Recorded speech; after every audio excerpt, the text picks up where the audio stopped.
السلام عليكم. اليوم إن شاء الله سوف نتطرق إلى درس الدالة الخطية بالنسبة للمستوى الثالث إعدادي. تعريف: ليكن A عدد حقيقي معلوم، العلاقة F التي تربط كل عدد حقيقي X بالعدد الحقيقي AX تسمى دالة خطية، ونكتب F دو X كتساوي لنا AX. العدد A يسمى معامل الدالة الخطية، والعدد AX يسمى صورة X بالدالة الخطية F. إذن الدالة الخطية تكتب على شكل f دو x كتساوي ax، بحيث a هو معامل الدالة الخطية. أمثلة: ليكن f و g و h جداول معرفة كما يلي.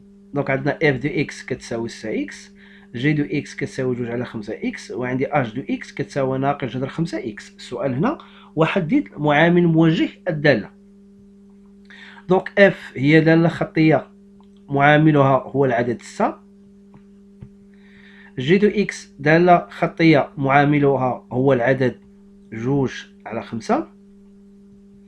و أش دو إكس دالة خطية معاملها هو العدد ناقص جذر 5. ثالثا مثال: كان معدل الولادات في عام 2016 على مستوى العالم 4 مواليد تقريبا في الثانية. السؤال الأول: أتمم الجدول التالي. دونك السطر الأول كيمثل لي الثواني، والسطر الثاني كيمثل لي عدد المواليد. دونك في الثانية وحدة عندنا 4 ديال المواليد، في 2 ديال الثواني عندنا 8، في 3 ديال الثواني غيكون عندنا 12، وفي 4 في 10 ديال الثواني غادي يكون عندنا 40. دونك السطر الأول كنلاحظوا بأن السطر الأول متناسب مع السطر الثاني، ومعامل التناسب اللي عندنا هنا هو 4. دونك 1 في 4 غتعطينا 4، 2 في 4 غتعطينا 8، 3 في 4 غتعطينا 12، و10 في 4 غتعطينا 40.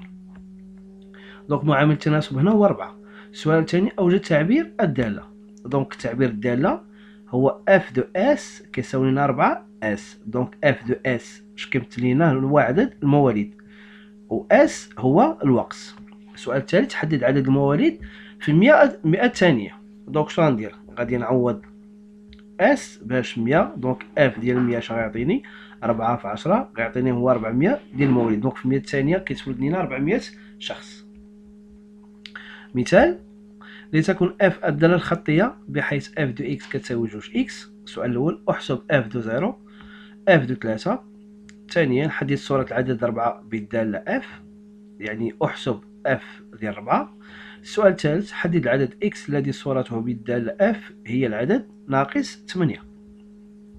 الحل: دونك لدينا f دو x كتساوي لنا 2x، إذا غادي نعوض x هنا عندي f دو x، دونك غادي نعوض x بزيرو. دونك اف دو زيرو كتساوي هي 2 بزيرو، و 2 بزيرو كتساوي لنا 0. دونك ملي كيعطيوني نعوض الصورة كنعوض هنا. اللي تابعو شنو هو اف 3. دونك اف دو 3 شنو كتساوي؟ هي 2 في 3. دونك كنعوض x باش ب 3. دونك اف ديال 3 كتساوي لنا 6. دونك صورة 3 بالدالة اف هي 6.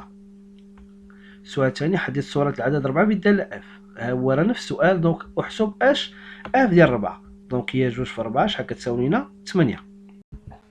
السؤال الثالث: حدد عدد x الذي صورته بالدالة f هي العدد ناقص 8. دونك بالنسبة للسؤال 1 و 2 عطاوني x وطلبوا مني نحسب f دو x. دونك بالنسبة للسؤال الثالث عطاوني f دو x اللي كتساوي ناقص 8، وقال لك حدد قيمة x.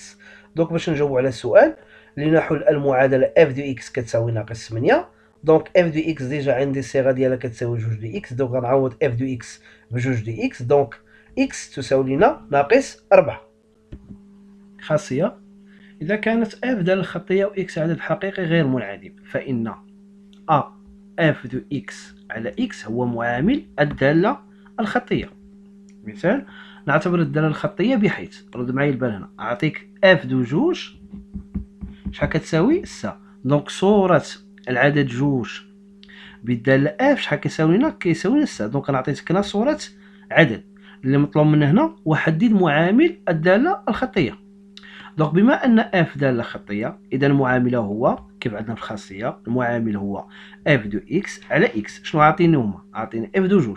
دونك غندير اف دو 2 على 2. علاش؟ لان انا عندي اف دو اكس وهنا شنو عندي؟ اكس. دونك غتولي اف دو 2 على 2، و اف دو جوج شحال كتساوي ليا؟ ها هي عندنا اف دو جوج غنعوضها بالقيمه ديال شحال كتساوي ليا هي 6، لتحت غتبقى عندنا جوج، دونك 6 على جوج هي 3. اذا معامل الداله شحال كيساوي؟ هو 3. اذا شنو هي صيغه الداله الخطيه؟ صيغه الداله الخطيه هي اف دو اكس كتساوي 3 اكس. علاش؟ لان الصيغه العامه ديال الداله الخطيه هي اف دو اكس كتساوي ا اكس. دونك باش نحدد صيغه الداله يكفي نحدد المعامل الموجه اللي هو اش شحال لقيت هنا 3. دونك الصيغه ديال الداله شنو هي اف دو اكس شحال كتساوي لنا؟ هي 3 اكس. و اش شحال لقينا هنا كتساوي لنا؟ لقينا كتساوي 3. مثال جوج، نعتبر الدالة الخطية بحيث اف ديال 3 كتساوي لنا اش؟ 15. دونك صورة الدالة، صورة العدد 3 بالدالة اف شحال كتساوي لنا؟ 15. دونك هاد دالة واحدة أخرى ماشي نفس الدالة. دونك السؤال اللي طالبين منا هو أحدد معامل الموجه. دونك ديما المعامل الموجه هو ا كيساوي اف دو اكس على اكس. دونك الصورة اللي عاطيني هنا هما 3، دونك اف دو 3 على 3. و اف دو 3 شحال كتساوي عندنا؟ كتساوي لنا 15. غنعوض اف دو 3 بقيمتها هي 15. 3 على 15 على 3 شحال غتعطينا؟ 5. اذا صيغه الداله الخطيه هي اف دو اكس كتساوي لنا 5 اكس. مثال 3، نعتبر الداله الخطيه بحيث اف دو 1 شحال كتساوي 4. دونك هذه داله واحده اخرى ماشي نفس الداله. دونك انا صوره العدد واحد بالداله اف هو 4. السؤال ديما حدد المعامل الموجه وصيغه الداله. دونك المعامل الموجه ديما غنحسبو بنفس الطريقه. دونك هو اف دو اكس على اكس. شنو هي الصوره اللي عاطيني اف دو واحد؟ دونك هي اللي غادي نحط اف دو واحد على واحد. دونك اف دو واحد كتساوي 4. دونك 4 على واحد هي 4. دونك صيغه الداله هي اف دو اكس كتساوي 4 اكس. دونك انا كنحدد المعامل الموجه وكنعوضو في الصيغه ديال اش؟ ديال الداله الخطيه اللي هي اش؟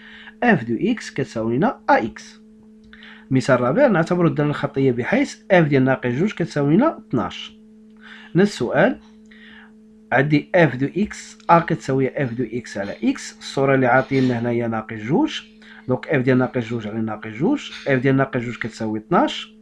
دونك هي 12 على ناقص جوج، دونك كتساوي ناقص 6. دونك صيغه الداله هي اف دو اكس كتساوي ناقص 6 اكس.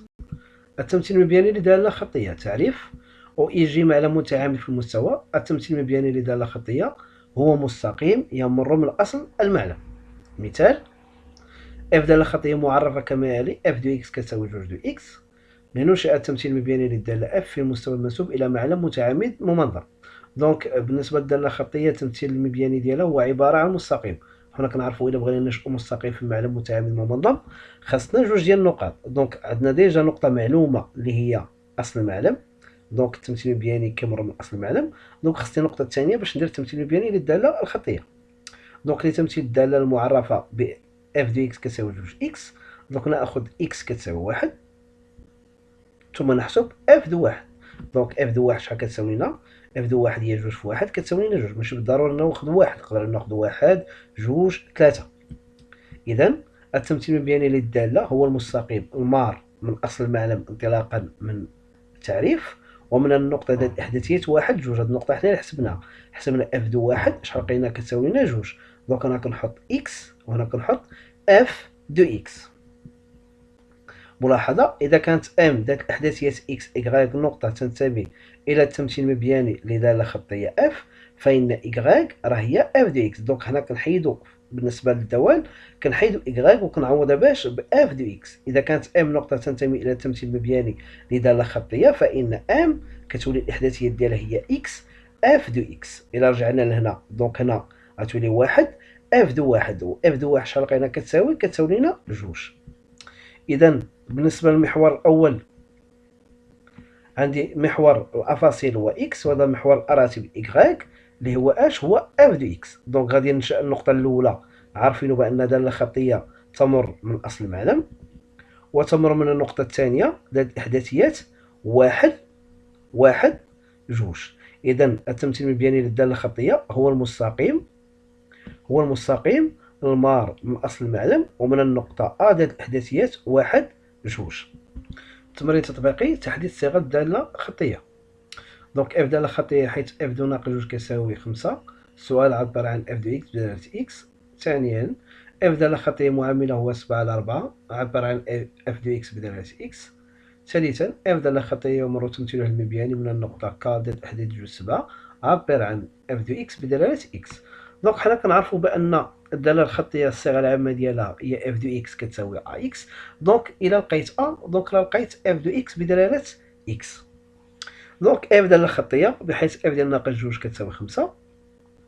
دونك بما أن الدالة اف خطية إذا معاملها هو ا اف دو اكس على اكس. دونك عاطيني الصورة ديال ناقص جوج. دونك اف ديال ناقص جوج على ناقص جوج دونك هي 5 على ناقص جوج. دونك صيغة الدالة الخطية هي اف دو اكس كتساوي ناقص 5 على جوج اكس. وهذه شنو كتسمى؟ راه هي اف دو اكس بدلالة اكس. اف دالة خطية معاملها هو 7 على 4. دونك هنا عطاوني المعامل مباشرة. دونك غادي نكتب اف دو اكس كتساوي 7 على 4 اكس. ثالثا اف دالة خطية يمر تمثيلها المبياني من النقطة ذات إحداثية جوج 6. دونك بما أن ك ذات إحداثية جوج 6 تنتمي إلى التمثيل المبياني للدالة اف، فإن اف دو جوج شحال كتساوي لنا 6. علاش؟ لأن كيف قلنا في التعريف من قبل دونك ك راه هي جوج و اف دو جوج، و اف دو جوج شنو هو؟ راه هو 6. بما أن الدالة اف خطية إذا المعامل الموجه هو اف دو اكس على اكس. دونك اف دو جوج على جوج و اف دو جوج كتساوي لنا 6. دونك هي 6 على جوج دونك كتساوي 3. دونك صيغة الدالة الخطية هي اف دو اكس كتساوي 3 اكس. دونك اف دو اكس بدلالة اكس هي الصيغة اللي عندنا هنا. تمرين تطبيقي رقم جوج. نعتبر الدالة الخطية اف دو اكس كتساوي ناقص 3 اكس ودلتا تمثيلها المبياني في معلم متعامد ممنظم. السؤال الأول احسب اف دو واحد و اف دو جوج. ثانيا حدد صورة العدد 0.5 بالدالة اف. ثالثا حدد العدد اكس الذي صورته بالدالة اف هي العدد ناقص 12. واخيرا انشئ دلتا. دلتا شنو هو؟ راه هو التمثيل المبياني للدالة الخطية. دونك لدينا اف دو اكس كتساوي جوج اكس. دونك غادي نحسب اف دو جوج. اف دو جوج هي ناقص 3 في جوج هي ناقص 6 و اف دو واحد هي ناقص 3 في واحد هي ناقص 3. حدد صورة العدد 0.5 بالدالة اف. دونك اف ديال ناقص 0.5 كتساوي ناقص 3 في 0.5 دونك هي ناقص 1.5. حدد العدد الذي صورته بالدالة اف هي العدد ناقص 12. دونك هذا باش نحددو هذا العدد. دونك لنحل المعادلة اف دو اكس كتساوي ناقص 12. دونك ملي كتعطينا الصيغة بهذا السؤال كيعطيني اف دو اكس. دونك غنعوض اف دو اكس بالقيمة ديالها اللي هي اش. اف دو اكس كتساوي ناقص 3 اكس. دونك غتولي ناقص 3 اكس كتساوي ناقص 12. دونك اكس كتساوي 4. السؤال الرابع انشئ دلتا. دونك دلتا هو التمثيل المبياني للدالة الخطية. دونك بما انه التمثيل المبياني للدالة الخطية دونك يمر من اصل المعلم. دونك شنو خاصني؟ خاصني نقطة. دونك انا عندي مجموعة من النقط. عندي النقطة الأولى اف دو واحد كتساوي ناقص 3. دونك التمثيل المبياني يمر من النقطة واحد ناقص 3. أو اف دو جوج كتساوي ناقص 6. دونك التمثيل المبياني يمر من النقطة جوج ناقص 6. وعندي صورة الثالثة اف ديال 0.5 كتساوي ناقص 1.5. دونك التمثيل المبياني يمر من النقطة 0.5 وناقص 1.5. دونك يكفي ندير غير وحدة من هادو وغادي نلقى التمثيل المبياني للدالة الخطية. دونك عندي النقطة اللي غادي نختار هي اف دو واحد كتساوي ناقص 3 ديال الصورة الأولى. دونك هذه هي النقطة ذات الإحداثيات واحد ناقص 3. دونك التمثيل المبياني هو المستقيم المار من أصل المعلم ومن النقطة ذات الإحداثيات واحد ناقص 3. دونك الفقرة الثانية ديال هذا الدرس غتكون هي الدالة التآلفية.